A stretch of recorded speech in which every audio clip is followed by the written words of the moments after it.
Hello, everyone, and welcome to this next episode of the Dylan versus Dylan podcast.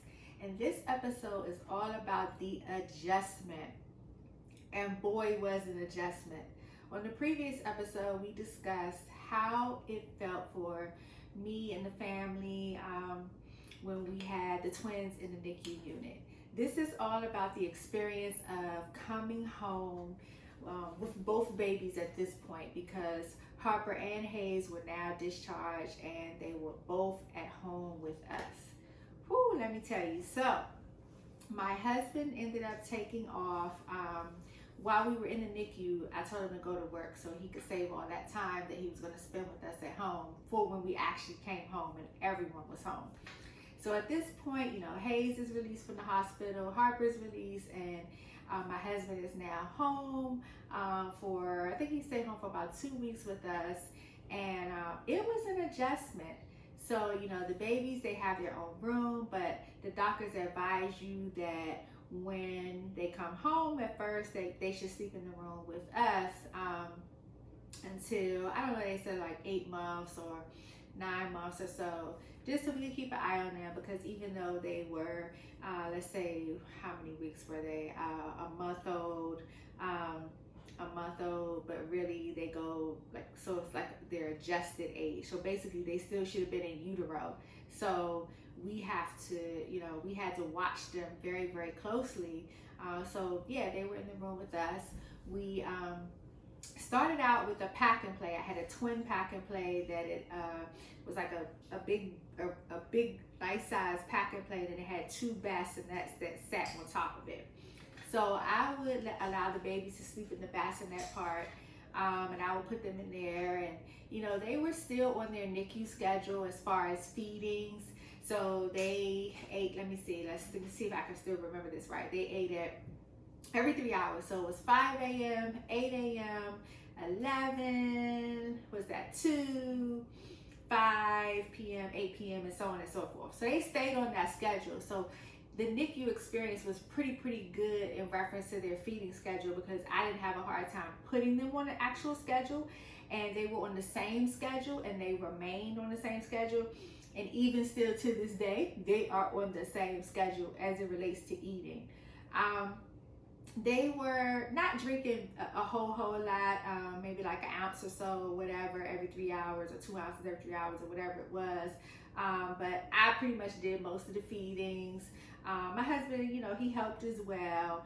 But a lot of times, I feed one, put one down, pick the other one up, and then feed that one, and give them that bonding time, that good old baby loving, rubbing up against your boob, chest time that the babies love. That skin to skin, I was still doing skin to skin with them, and that's where you take your shirt and stuff off, and you have them just laying on your skin, and they absolutely loved it. And I loved it because when they were in the NICU, you can't hold them as much as you really want to. I mean, you're able to hold them, but at some point you gotta go, or you gotta put them down, or they gotta get testing done, or just whatever different activities that had to go on in there that might have interfered with what I wanted to do as it relates to bonding with my baby. So when they came home, we had a really good bonding experience, and I just loved all over them. And yes, I was anal. Yes, I don't want a whole bunch of people in my house. Yes, you better wash your hands every 2 seconds. Yes, you better use hand sanitizer every 2 seconds. This was our life, and it was an adjustment. My husband had to get used to not getting that night's sleep, and the crying every 3 hours, or the waking up, and all the diaper changes. We were going through 16 diapers a day when they came home, because of the amount of feeding and that they were doing. So I mean, we were every feed is a diaper change, and then you had those diaper changes in between the feeds that you had to do if there was a boo-boo or whatever have you. So it was just a lot to get used to. We had the children in the house that, they helped out. But of course, I was nervous because they were so little. So I was nervous about the way the girls were holding them or what they were doing with them. So of course, I'm watching everybody like a hawk. It's almost like, because it's such an age gap, of when I had Jada versus the twins, obviously it's like being a new mom all over again. So, you worry, you find yourself reaching over in the bassinet, checking, just watching them sleep and making sure that they're breathing. I think I spent majority of the first 6 to 7 months of their life just monitoring, making sure they were breathing. I mean, oh my God, you worry about the SIDS and, which is the sudden infant death syndrome. And all those different things that concern you, sleep apnea, just different things that they can have that can interfere with their breathing.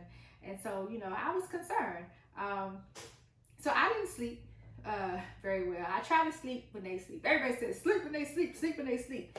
Well, it's hard when you have a household that you're trying to run to sleep when they sleep, because a lot of times when they're asleep, that's your time to wash your ass, try to put on some clothes, maybe fix yourself something to eat, maybe if you want to try to clean your house, you're still trying to, maintain the household with your other children and your other family, and just all the things that you still have those responsibilities, especially if you're a mom of multiple children, right? So you still have a household to run. So it's hard to just sleep when they sleep.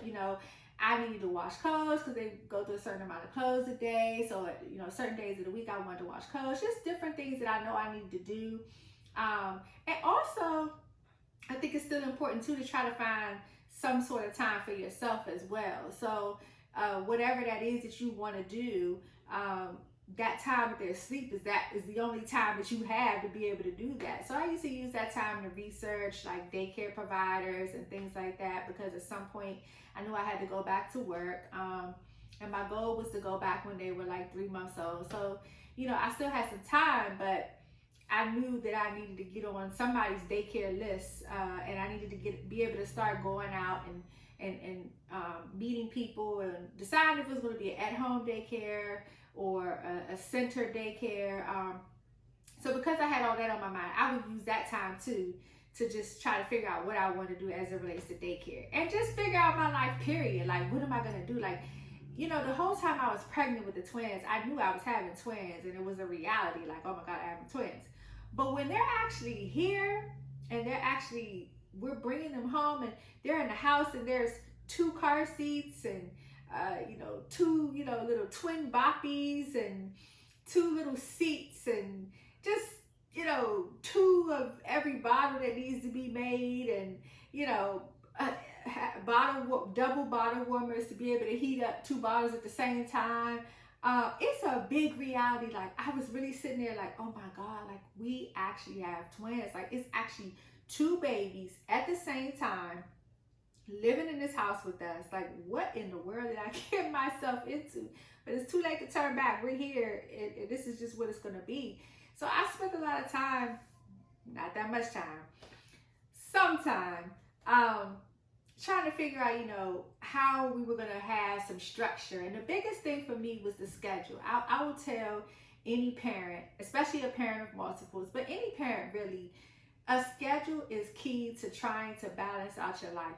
Now, listen, everything isn't going to always go according to plan. Every schedule that you try to do initially might not be the right schedule for your household or your family, but you have to make it work. The schedule for me was key because I knew, they're going to get up at 5. So at 5,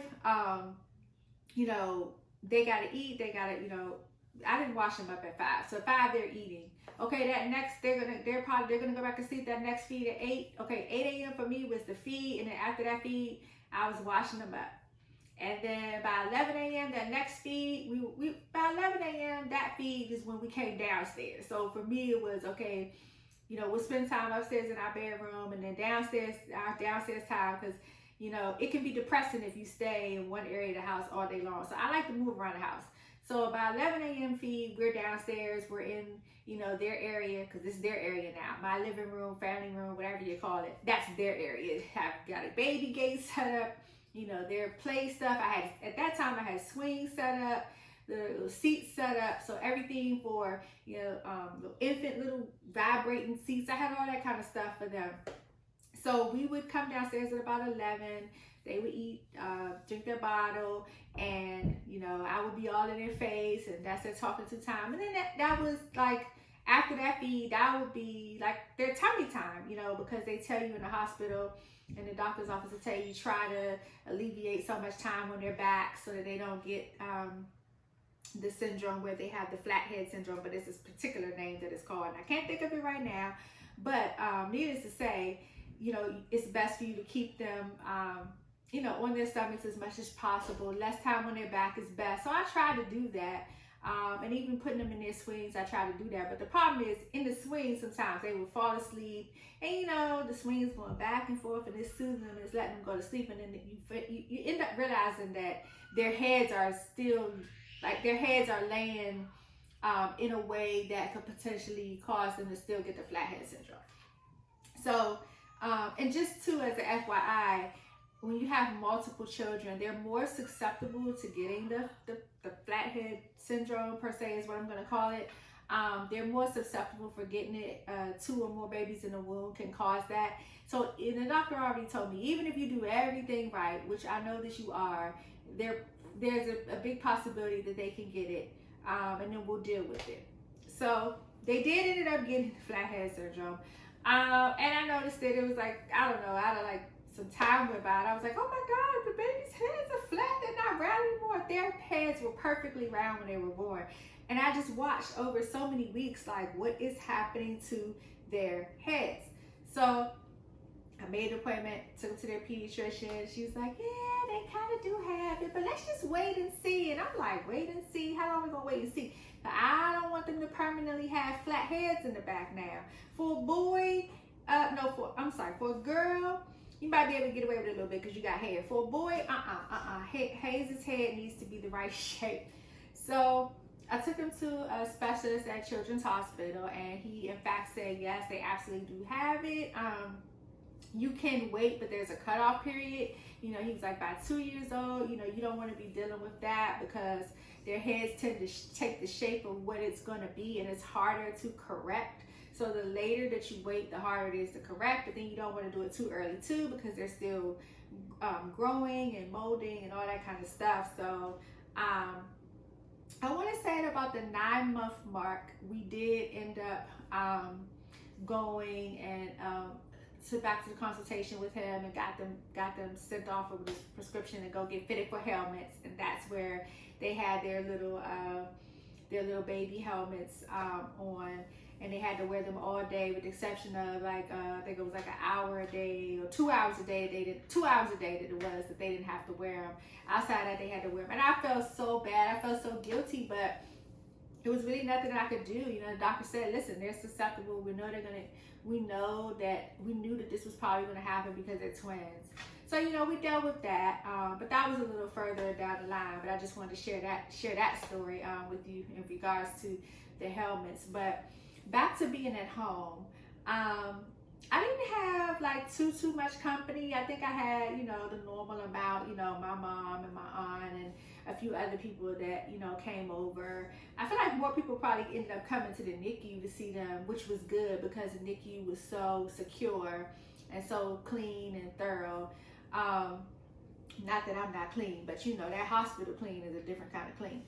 So I felt good about that. Once you get home, you don't know, people's germs and stuff like that. It's hard, people holding them, and you want them to take their coats and jackets and all this kind of stuff off. You don't know what kind of perfumes people are wearing, and simply you just don't know what people do in their spare time, and what they touched and what they brushed up against. So I was always really concerned about that. So I did the whole, if you hold them with a blanket, wash your hands 5,000 times. Wash your hands until you feel like your skin is about to come off. That's how much I want you to wash your hands. So they adjusted. We adjusted. The 2 dogs that I had to adjust. I remember at first when they came home, like Sasha, she can't really hear that good, so she doesn't really bark too much because she can't hear that good. But now King, you might have just heard him barking. See, I said his name and he's barking. Lord Jesus. King would hear the babies crying and he would just start barking. I mean, barking. I mean, he was going crazy barking. It took King a good minute. It took King a while to really get used to something else, because he don't know what it is, being in this household. And it was an adjustment. It took some attention, away from him, but he adjusted, and even still now, the babies now, like, because they can say some words, they're like doggy doggy, and when they see the dogs, they're like doggy doggy. But I don't allow the dogs in the baby's area. The dogs are not allowed to roam all through the house where the babies roam through. Anywhere that they are, I don't allow the dogs to be at right now. King is too big. He's an old English bulldog. He's just too big. And, I'm concerned with the babies just playing with him too much and him getting excited and accidentally biting them or being just too rough is what I'm worried about. Sasha, like I said, she's half deaf and she's blind. So I don't know. She's a sweet dog, but when she's not in the mood, she's not in the mood. So, you just never know. Pets are pets and they can be unpredictable. We love them dearly, but we do keep a good separation between the babies and the dogs, just to, make sure that safety is there for them. So yeah, we just had to get used to that. The girls had to get used to, the babies crying and being woken up, and but they were good. They were good about, like, Mom, you need a little break. You want to go lay down. Go lay down. And I would take my little breaks and try to lay down and still try to keep myself sane. And also, I started recognizing that I was getting postpartum depression. I don't know where it came from, but I've had it before. I had it with Jada, so I knew exactly what it was. I just started feeling down, but my down was more anxiety than like I wasn't sitting around like crying like I was last time. With Jada, I was like really crying all the time. It was an emotional cry. But with the twins, it was anxiety. I had so much anxiety, and I think it's because I realized that this journey that I went on to get them here was so hard and so long, and I fought so much to get them here. Now the babies are here. We're all loving on them. They are the best thing that could ever happen to us, and I can't imagine my life without these babies. So I had a lot of anxiety. I started having anxiety about if something was going to happen to them.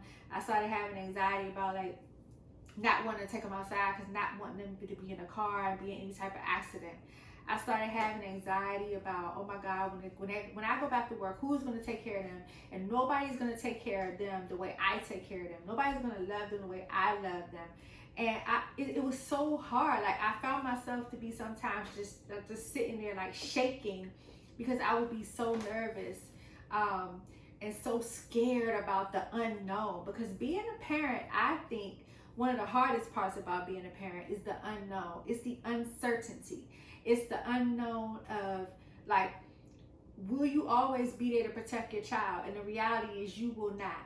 And so you're terrified of what's going to happen when you're not around. And then there are the things that you can't control when you are around. You want to be able to protect your child. So having two new small infant babies that were only 3 pounds, my job is to protect them. Our job is to protect them. Our family is going to put them first in everything that we do.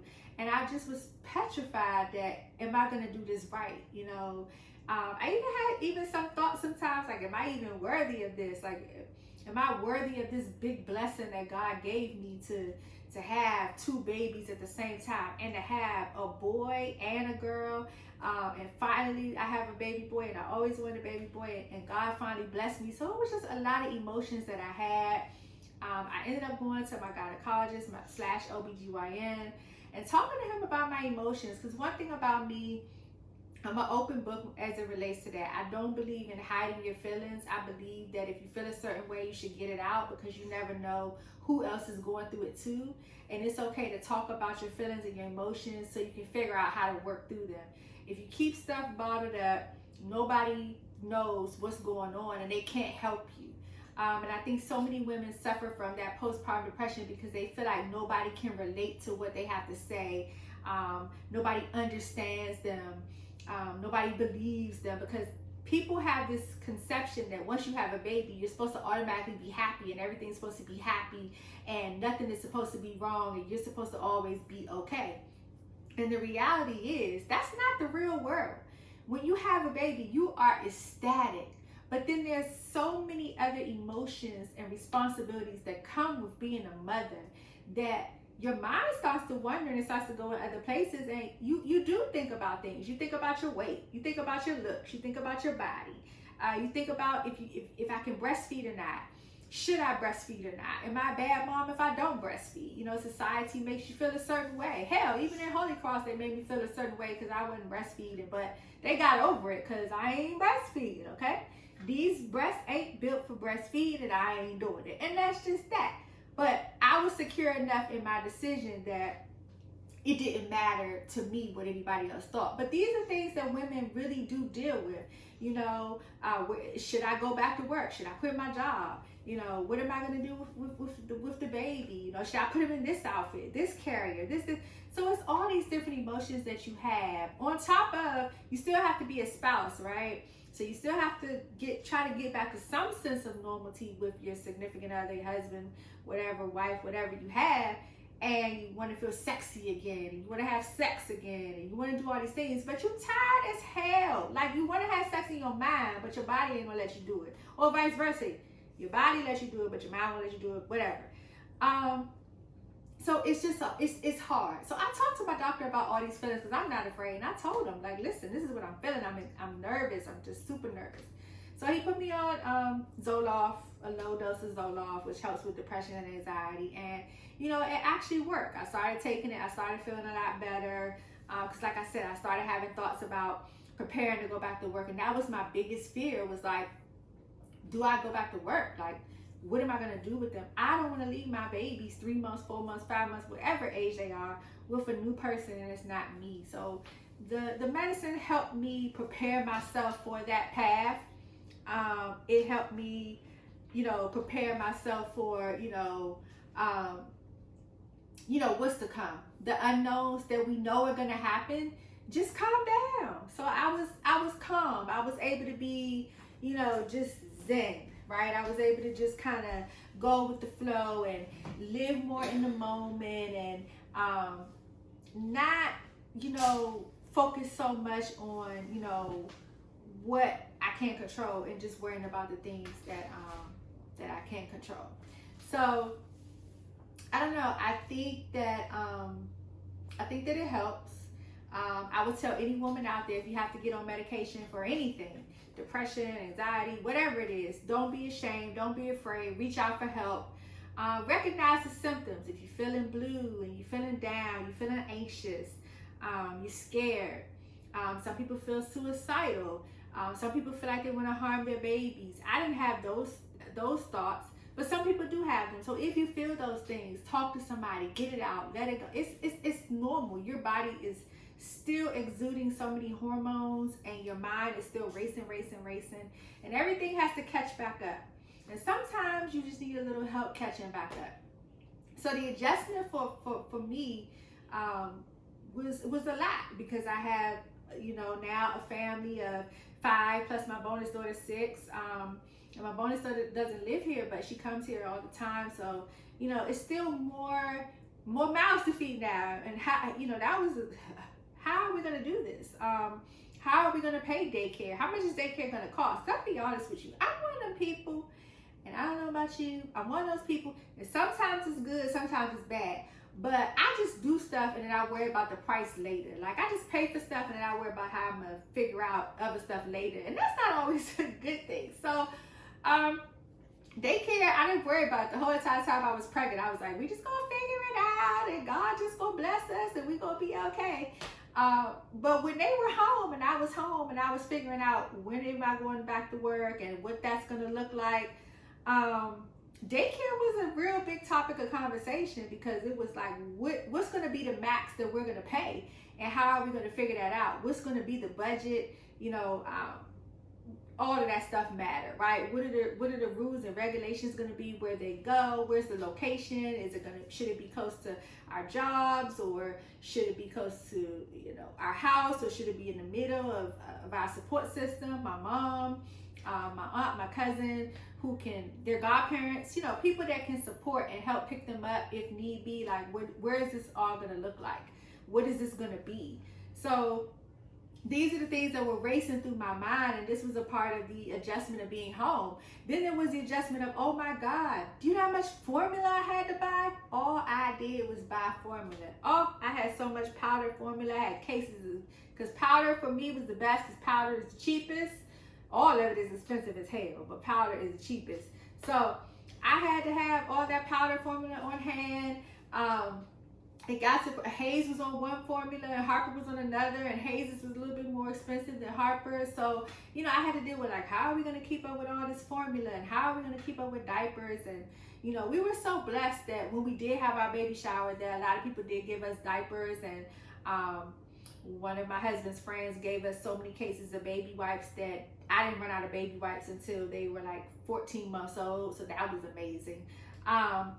But just, how am I going to keep up? You know, am I going to be able to keep up with clothes? Am I going to keep up with this? Am I going to keep up with that? So my mind was just racing. Because it's all these thoughts. They're here, but now you have to adjust your lifestyle, and you have to adjust your financial situation around two new human beings that are now here, that are going to demand all of your time, all of your care and concern, and now they're going to take all your money. Every last dime, they're going to take all your money. But let me tell you something. It's the best thing that God could have ever done for me and this family. I am so blessed. We are blessed, and I thank him so much. Thank you, Father God, for what you have done for us and for me. When these babies were born, it's like a light spark for me, and it was like things started all over. And not that I didn't have a good life before, because I did, but it was like an awakening. It was like something awoke inside of me that had been gone for a long time. And I think it's because I was told I couldn't have any more children. And so because I defied those odds, something awoke inside of me. And for that, I will forever be grateful. And so that's why for the adjustment, yes, the adjustment was hard. The adjustment of them coming home, you know, we had some ups and downs, but I would say for the most part, you know, we did pretty good. But the biggest thing is conversations with your family, you know, conversing with your family, you know, just talking things through, making decisions. My husband and I made decisions together, because some of these decisions are life-changing, life-altering. Like how much you're going to pay in daycare is a life-altering change. And I know I keep going back to that, but it was one of the biggest decisions that I had to make, was that daycare decision. And, you know, we had to decide, are we going to have an au pair? That was one thing too. I was even looking into getting an au pair and having, you know, that person come and live in and help take care of and all that kind of stuff. Like I weighed all of my options because I really didn't want to go back to work. But I'm also driven too, and I'm also, you know, a go-getter, and I'm not necessarily a stay-at-home mom. Like I can stay at home, but I'm going to stay at home and I'm going to do this podcast, or I'm going to stay at home and I'm going to create something. I'm going to stay at home and I'm going to still do real estate. It can't just be just stay at home. And I take my hat off to women that just stay at home, because let me tell you something, taking care of children is a full-time job. It is very, very hard. It really is. So trying to get back into the workforce and having multiple children is just as hard. But it's a personal decision that everyone, you know, can make however they see fit. So for our household, we decided that, you know, no, I need to go back to work because I'm a part of keeping this household going. But I also wanted to go back too. I wanted to have a balance of having my career and trying to still continue to excel in all the things that I do. You know, I got my real estate license while I was pregnant, or while I was trying to get pregnant. So, you know, I still wanted to see where that was going to go, and I was serious about that. And so I wanted that to take off. So I was like, you know, they got to go to daycare. They got to go to daycare, or somebody has to come here. I looked into nannies and stuff, but things are just so expensive. So it just made more sense for them to go to daycare. And so, you know, we'll discuss that on the next episode of how things went with finding a daycare and all the different obstacles that I went through with that. We'll talk about that on the next episode. So I hope you enjoyed today. It's all about the adjustment of bringing those two beautiful babies home that I love so much, Harper and Hayes. And I will see you on the next one.